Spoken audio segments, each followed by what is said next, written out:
আসসালামু আলাইকুম। Habiba kitchen and blog আপনাদের সবাইকে স্বাগতম। আজকে আমি দেখাবো ময়দার সেমাই কিভাবে বানায়।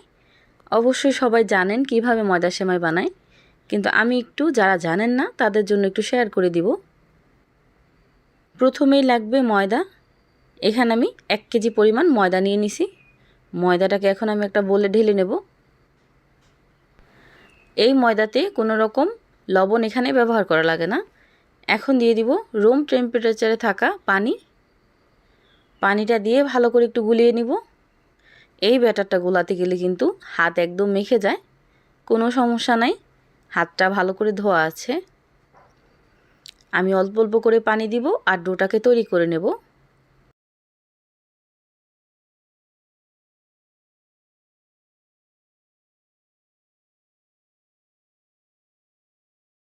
এই তো ডোটা কিন্তু একদম পারফেক্টলি হয়ে গেছে। একদম শক্তও না, একদম নরমও না, এইরকম হবে। এই তো এখানে আমি মেশিনটাকে বসাই নিছি। এই মেশিনটা দেখে কেউ বলবেন না যে ময়লা। এই মেশিনটা অন্তত 100 বছর পুরনো।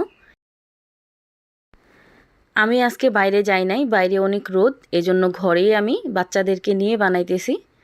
ওইখানে আমার ছেলে আছে আর ভাতিজা আছে,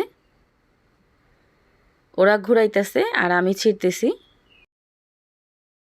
অবশ্যই সবাই দেখেন বা জানেন, যারা জানেন না তাদের জন্য আজকের এই ভিডিওটা ছাড়লাম।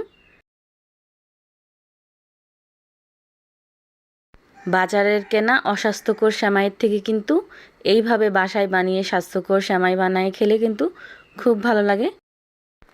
এভাবে আমি সবগুলো বানিয়ে নিছি আর দেখতেই পাচ্ছেন রোদে শুকানোর আগে কতটা সুন্দর লাগতেছে। আমার কিন্তু একদিনের মতো সময় লাগছে রোদ্রে শুকিয়ে নিছি, দেখতেই পাচ্ছেন।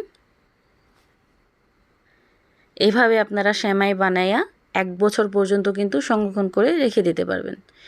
এই সেমাইটা কিন্তু একদমই নষ্ট হবে না, আপনারা একটুখানি ভালো করে শুকিয়ে রেখে দিবেন।